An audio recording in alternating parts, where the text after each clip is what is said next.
You ever wonder what rock bottom really feels like? Mine happened exactly 1 year ago. I was standing outside my failed restaurant, my third failed business, watching them put up the for lease sign. I had lost $278,000, my life savings and my dream. Today I run a restaurant consulting firm that made $3.2 million last year. But the real story?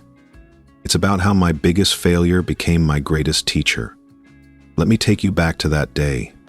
I was 29, watching everything I'd worked for disappear. 15 years in the restaurant business.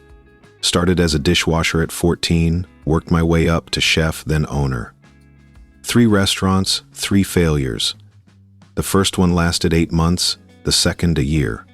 This one, just 6 months. I sat in my car that night scrolling through photos of opening day, the proud smile, the shiny new equipment, the line of customers. Now, all gone. My phone kept buzzing with messages from suppliers I couldn't pay. My parents had remortgaged their house to help me. I couldn't even face them. But something happened that night. I started writing down every single thing that went wrong. Not to beat myself up, but to understand. Bad location? Check.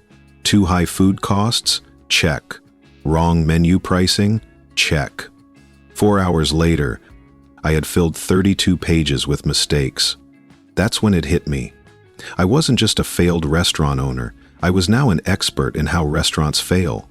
I knew every pitfall, every mistake, every wrong turn, and maybe, just maybe, that knowledge was worth something. The next day, I walked into a struggling restaurant I used to compete with. Found the owner, showed him my list. "I've made all these mistakes," I said. "Let me help you avoid them." He laughed. Actually laughed. But then he looked at my list again. "You really did all this?" he asked. I spent 2 hours showing him exactly how each mistake had killed my businesses. He hired me as a consultant that day. First month, I helped him cut food costs by 22%. Second month, we revised his menu pricing, profits up 40%. Third month, we renegotiated with suppliers.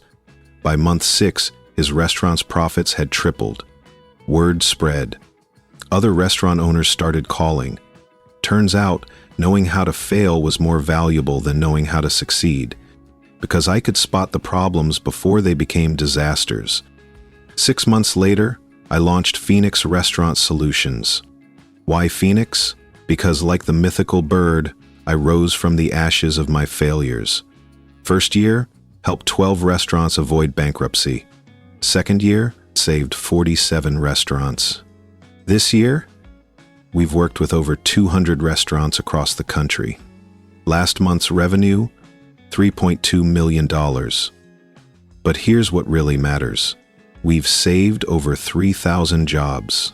Every restaurant we help means families keep their income, dreams stay alive, communities keep their local spots. The crazy part? I have a wall in my office with photos of my 3 failed restaurants. When clients ask about them, I say, "Those aren't failures. They're my Harvard degree in what not to do." You know what's funny? Those same banks that wouldn't touch me with a 10-foot pole now send me their struggling restaurant clients. Because sometimes, the best success stories come from the biggest failures.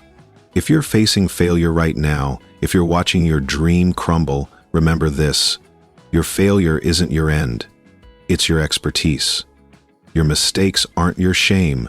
They're your MBA in real-world experience. This channel, Beyond Stories, is about people who turn their worst moments into their best opportunities. If you want to hear more stories like this, hit that subscribe button. Drop a comment about your biggest failure, because sometimes sharing our failures is the first step to turning them into success. See you in the next video.